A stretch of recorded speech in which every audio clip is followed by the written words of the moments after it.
Stop the genocide now! Nancy must go! My name is Steve Zeltzer. I'm with the United Front Committee for a Labor Party, and I'm with Work Week.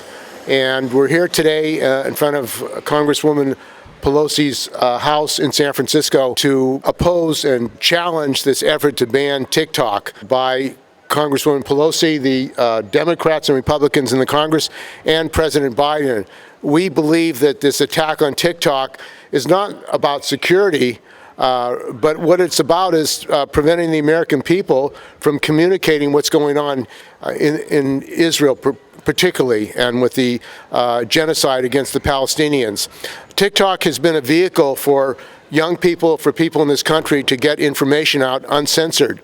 And that's a frightening thing for the corporate media and the people who want more war, more military bases, and the continuation of Israel's actions in Gaza. And we feel that the action of the U.S. Congress is hypocritical. Because there are many other, there are companies, American companies, that are spying on people, illegally using information. There's no problem with that, but when it comes to TikTok, there's a problem. And this is an ongoing effort to censor and control media. Also, the people who want to buy TikTok and they want to coerce TikTok to sell itself are themselves involved in spying on people. They want to profit off of the security state. They want to profit off the media. The fact of the matter is the U.S. government and the corporations control all the information. They control what's on TikTok, and they control other media. And as a matter of fact, there is no real information secrecy in this country, in this world, as a result of the internet. So what are we talking about in relationship to TikTok? We're talking about a fear that Congresswoman Pelosi has that people are finding out about what the United States is doing in Gaza. A fear that people are seeing that the bombs that we're sending, that Biden and the Congress are sending to Israel, are being used to murder people, murder children.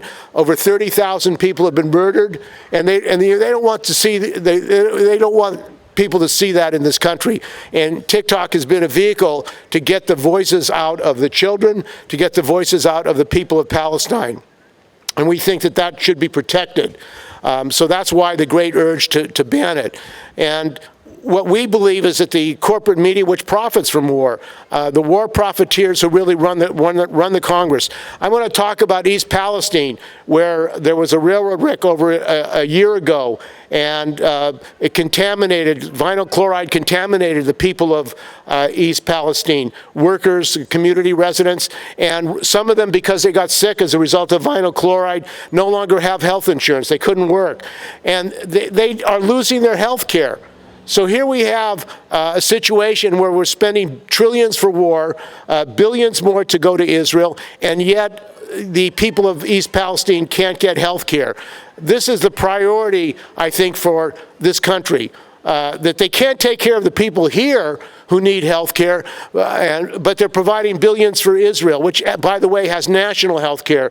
If you're an Israeli citizen, you have the right to free health care. But in this country, working people don't have the right to health care, which is a human right. So it's a very twisted priority for this country. You have people in San Francisco homeless, people who are dying because they can't get health care. They're cutting programs, social programs. People are going hungry. And yet, there are billions more for war. That's why they want to ban TikTok. They don't want people to see the reality. TikTok has been a vehicle for people to get their voices out, young people to get their voices out, and that's why there's a real drive to shut down TikTok. It's an attack on censorship, and our position is we shouldn't be banning TikTok. We should be banning Pelosi. We should be banning genocide. That's really what we should be banning in this country. And we think that what is really going on is that Nancy Pelosi, who represents the billionaires, and there are over 80 billionaires right here in Pacific Heights, these are the people that profit from war. These are the people that profit from speculation and banking and ripping off the people of this country and the people around the world. That's where we're at in Pacific Heights. And actually, the warmongering, and Nancy has supported every war the United States has been Yemen and Iraq, the invasion of Syria, the destruction of Libya. All this has created not only destruction, lives lost, but it's created ISIS and these other agencies. When they talk about ISIS and they're worried about terrorism, the United States is the funder of the fundamentals. People should remember Afghanistan. When the United States funded fundamentalists to come to Afghanistan to kill the infidels. People in this country should remember that. Well, what's the difference between a Russian infidel and an American infidel? There is no difference. But the use of military, the use of terrorism by the United States, the support of Israeli terrorism and genocide is criminal. And we're here today to say we shouldn't be banning TikTok. We should be banning genocide, and Nancy Pelosi really has blood on her hands because of her actions of supporting wars abroad. She's involved with Obama administration in overthrowing governments in Central America. They wonder why immigrants come to this country. Well, one of the reasons is we're supporting military dictatorships around the world that are driving people out of their countries. That's one of the reasons for immigration. Why? Because Nancy Pelosi represents the multinationals. Nancy represents these dictators around the world who are really at the service of U.S. multinationals, U.S. corporations. And we don't support the Chinese bureaucracy. We don't support the Chinese government. But we do believe that this encirclement of China by the United States, trying to militarize Australia, South Korea, and Japan is a threat to world war in Asia.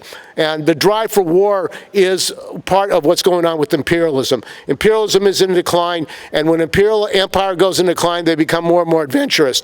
So the attack on free speech, the attempt by Nancy Pelosi to say, not the attempt, her statement, that if you are demonstrating against her because of what's going on in Gaza, you are a Russian agent, you are a Chinese agent. This is what this Congresswoman said. The people in this country who are opposed to genocide in Gaza are agents of Russia and China. Who is she talking to? This kind of red baiting that Nancy Pelosi is engaged in. We think it's reactionary. It's trying to create a witch hunt. The people of this country have to stand up and demand an end to the banning of TikTok and hold these people accountable for the war crimes that are going on in Israel by the Zionists, because this would not be happening for 1 minute if the United States wasn't supporting it, if our tax dollars weren't going for that. And the idiocy, I mean, the statement that they can't stop Israel from doing what it's doing when we fund Israel, when we help arm it, when we allow our weapons to be used on the Palestinian people, that's a farce on the part of Biden and the Democratic Congress and the Republicans who are in the majority for banning TikTok. So our next speaker, Edward Escobar, Alliance of Independent Workers, and also he's been fighting against corporate control of technology for profiting on AI. Welcome, Edward. This is Edward Escobar. I'm the founder of the Alliance for Independent Workers. And state-sponsored terrorism is what we're looking at. This is something that's been destabilizing other governments for time immemorial. And as Steve said, to destabilize other economies, other societies, what does that do? It drives people to other places that they feel are going to be more stable. And that brings them to the American dream, which is the U.S. Now, unfortunately, a lot of folks, they go to sleep to the American dream and they wake up to the American nightmare. And that's the reality of what we've been experiencing here as things have been allowed to get out of control into crisis mode. Now, technology, it should be regulated, it should be controlled, but it also needs to have the freedom when people are using it for freedom of speech, to get the word out to what's going on in the world. A lot of the TikTok users are young people, and they comprise the younger demographics. And they are using TikTok so that they can tell the world what's going on. Now, TikTok, I know that it has a backdoor access to China and the government there, but here's the thing, we do need to be mindful of that, but at the same time, what is the purpose that Nancy Pelosi is really wanting to ban TikTok? What is her real purpose? It is not to serve the interests of the people, because she's a corporate Democrat. Corporate Democrat. And corporate Democrats answer to the corporations. And that includes the military-industrial complex. So we need to look at this putting profits before people 24/7. That is unacceptable. Unacceptable. That is not what we signed up for. And for her to make decisions in our name is not acceptable. As a matter of fact, Nancy Pelosi already should resign. At her age, like you see Dianne Feinstein, she died in office. Like, how is it that politicians stay till they die? If they're not functional, if they're not doing what needs to be done as far as being the mouthpiece for the people, not for themselves, not for their cronies, but the mouthpiece for the people. That's what they are elected for, is to be there on behalf of the people, the voice of the people. And yet it's not happening. So we have grave concerns about this, because it's getting worse and worse, because there are no consequences. No consequences lead to this. That is why we're calling Nancy Pelosi out. She needs to do her job on behalf of the American people, and not the American corporations, and especially not the military-industrial complex. It is unacceptable, and we are calling her out, and the establishment behind her that supports the corporate bad behavior. It's extreme, it's excessive, and it must stop. So TikTok go should be Nancy Pelosi go. Nancy Pelosi go. It is your time to leave, and it's time for someone else to take the reins here and represent San Francisco in the true means that it should be represented, for the people. For the people. The voice of the people should be heard, and it should not be through Nancy Pelosi. Thank you for your service, I guess, but it's time for you to go. This is a labor issue, because also workers' voices are being banned. And there are a lot of companies in this country that want to shut down the voices of working people, want to control social media, and actually want to fire workers who speak out. Our next speaker is Charles Minster. He's a retired member of the laborers in San Francisco, and he's been fighting against the corporate attacks on working people. Welcome, Charles. You want to over here? Thank you, Steve.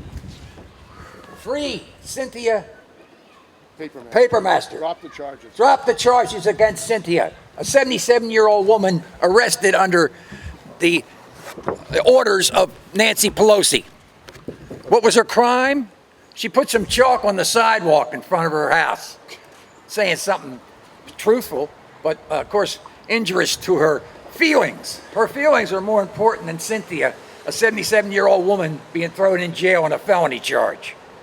This is Nancy Pelosi, but she's got blood on her hands.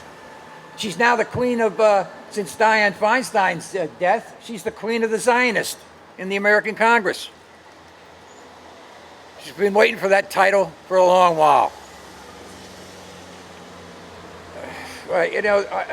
She had a brother in Baltimore. I'm out of Baltimore, where she was born and raised. Her father was the mayor of Baltimore and congressman at one time. She had a brother spent 4 years for murder. So she got some, she's been in a jail cell maybe to visit, although I wonder if she ever even want to visit him, since he, expunged the name D'Alessandro. And anyway, the continual war mongering, she's been the chief warmonger in Congress for the Democratic Party since her tenure. She cares less about us. She hasn't met with the constituency of her district, and I'm a constituent. She hasn't met with this constituency in decades. That's how afraid she is of the opinions we have. That's how afraid she is. She's more concerned with the $1 million that she buys in Amazon and Tesla and what is the other one? Apple, yes. And other $1 million buys into the stock market and into anti-union corporations. That the trade union bureaucracy keeps sending her money every year that she's up for election. Every year they send her our dues money Well, of course, she gets most of it from the billionaires because she's the mouthpiece. She's the pound scum for the billionaires who live along this row. And that's why she wanted to be up here. Maybe she'd become a billionaire if she stays up here. But this is the kind of leadership we've got, which is, when she's 80, what is she, 82? Feinstein was 89. You got a president who's almost 80. You got a guy who's going to run against them. He's close to 80. They sure as hell don't have their wits about them. I'm 81. Maybe I should put my hat in. Yeah. But that would be insanity. That would be insanity. That would be insanity. That shows you the decline and the decay of the bourgeois system. The imperialism is on the ropes. But they got to put up 80-year-old men like they did in Italy. What was that guy? He was 87 or something when he was leading. That's just the kind of people they're putting up for leadership, not the youth of this country. And the youth of this country's got to wake up. Because if you don't start fighting in the streets, well, fascism is the capitalist answer to decay. It's proven throughout history. Got one down there in Argentina right now who's running point for the international capitalist class, destroying all the gains fought and won over decades by the Argentine workers and citizens, destroying them with a touch of his hand, and all under the the leadership of the International Monetary Fund and the hedge fund managers and big corporations. So that's who's running our part of the world. In China, it's a bureaucracy that's running the Chinese state, and a bureaucracy that's getting itself in trouble more and more because the workers are suppressed. And the workers of China need to organize and overthrow that bureaucracy and make the Chinese revolution go international. Like the Stalinists before him in Russia and the Soviet Union, Stalin thought he could build socialism in one country, and the Chinese bureaucracy thinks they can do it in theirs, but that doesn't happen in the real world. We need a worldwide socialist revolution. And we need to build a workers' party in this country that will direct all the anger and the energy of the masses at this system and overthrow it. So, as far as TikTok, this continual, everything Chinese is to be tainted, which is absurd, but that's the kind of thinking these people have. Because early in 1949, certainly after the Chinese Revolution, there was shrimp coming into this country being sent here by Vietnamese fishermen. And they found out that these Vietnamese fishermen were going into Chinese waters to catch these shrimp. Immediately, there was a ban placed on those shrimp. They didn't want any revolutionary shrimp in the United States. That's the kind of thinking this leadership has. Thank you very much. Thank you, Charles. And again, one of the interesting things is that Nancy Pelosi, Congresswoman Pelosi, has been a leading supporter of encirclement of China, militarization of Asia. Now, one of the outcomes of this campaign against China has been an increase of anti-Asian hate in this country, Asian workers. And she's joined with Trump. She hasn't said the words Trump has against Chinese and Asian people, but she's supported the campaign to blame China for the problems in this country. The decline of U.S. imperialism is not because of China. It's because capitalists in this country, who she represents, exported their plants to make more profits in China.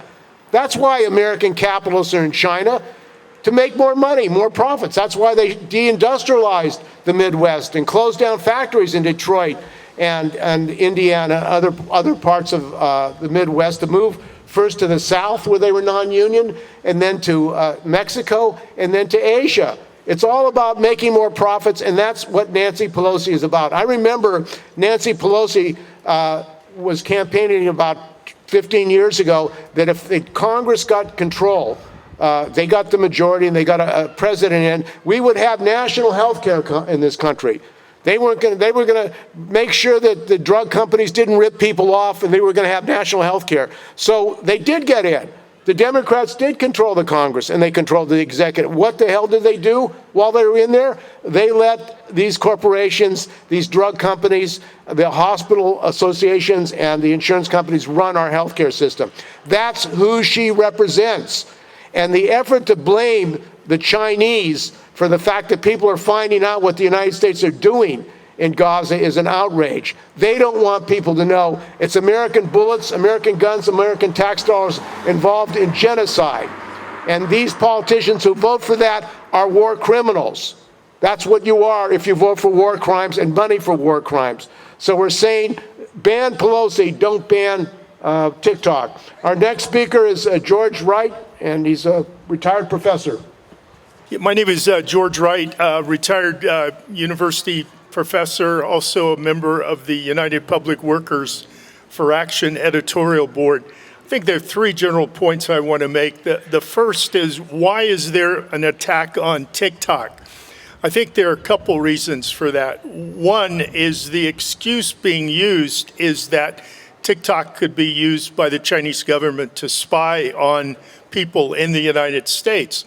It seems to me that the agencies that are actually spying on American citizens is a national security agency in concert with Zuckerberg and all of those social media billionaires. More specifically, the couple reasons why it's being attacked, why TikTok is being attacked, is one, trying to create, or it adds to the narrative, if you will, or the spin. I like to use the word propaganda. It's a little more appropriate. That's being used to pump up hatred about China to prepare for the U.S. being involved in a war with China. In fact, in August of 2022, Nancy Pelosi went to Taiwan, for example.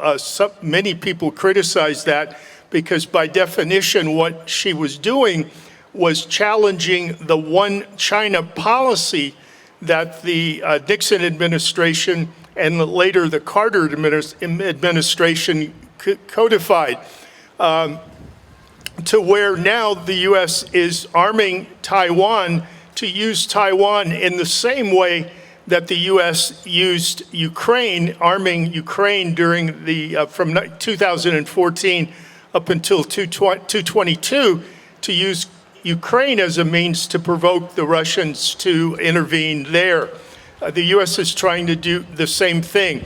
So the first reason for the attack on TikTok is part of the overall propaganda campaign to demonize China.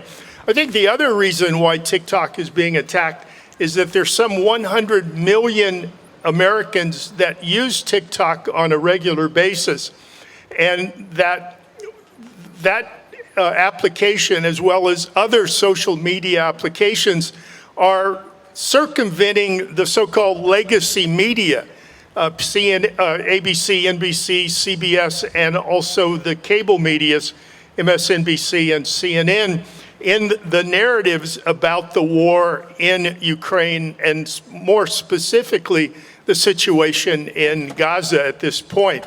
So by banning TikTok, that starts a campaign to try to eliminate these social media platforms that provide a alternative a perspective on the wars that the United States is funding.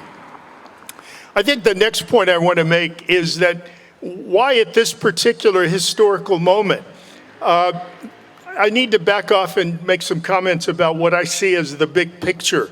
When the Soviet Union disintegrated in 1991, the United States found itself in a unipolar moment, if you will. From 1947 to 1991, the world was basically a bipolar world order, and the Soviet Union had a hegemony over a large portion of that world. In 1991, that all changed. So U.S. policymakers began to develop policies to pursue what I call the absolute global hegemony. And this was defined by a number of national security documents, which could be easily found on Google or whatever medium you use.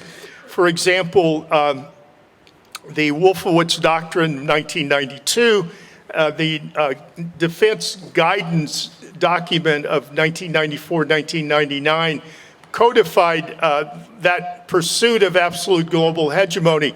And the goal of that was to gain hegemony over Eurasia. That was the overall goal.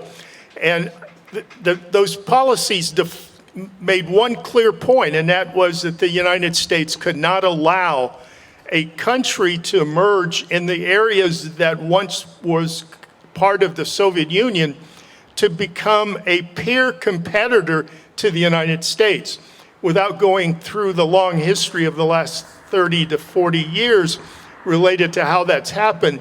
But clearly, since the early 2000s, both Russia and China have become peer competitors. All one has to do is to look at the National Defense Strategy document of 2018, which specifically defines both China and Russia as peer competitors. What that meant on a practical sense is the U.S. had a policy of targeting three particular subjects. One was to sever European relations from China, meaning to cut off energy exports from, Russia into Europe. Certainly, once the special military operation started in 2022 by the Russians, we see that happening, and we see the CIA being involved in blowing up the Nord Stream pipelines. So we see the severing of Europe. The second objective was to use Ukraine as a springboard to provoke Russia to intervene. And the goal there was to place sanctions on Russia to break the Russian economy, which was assumed would lead to the overthrow of Vladimir Putin. And from the American point of view, installing a client regime that was similar to the Yeltsin regime of the 1990s. That has not happened. And in fact, the war in Ukraine at this moment is clearly a defeat for the United States and the Europeans. And they recognize that it's a defeat, and the Europeans and the Americans are at a panic position. The third target in this scenario was to achieve the same goal with China, to provoke an intervention by China into Taiwan, put sanctions on China, and escalate a war that would possibly overthrow that regime. So I think the juncture that we're at this particular moment is the U.S. and the Europeans have recognized that they failed in their objective to overthrow the Russian regime, and now they're channeling their energies towards China at this point. And so the banning of TikTok, just one element in a larger campaign to demonize China. I think the third point I want to make is that it seems like the policies of the Democratic Party is simply about war. The major campaign, the major issue of the Democrats is to get that $91 billion a bill passed that has some $61 billion for Ukraine. I think, $14 billion for Netanyahu, and the rest of it for Taiwan. That seems to be the only agenda that is important for the Democrats. The irony of it all is the Biden administration, in supporting the Israelis with an unqualified position, has found itself in a position where they're committing political suicide. They're trying to cover their bases now, trying to change the look of their policies.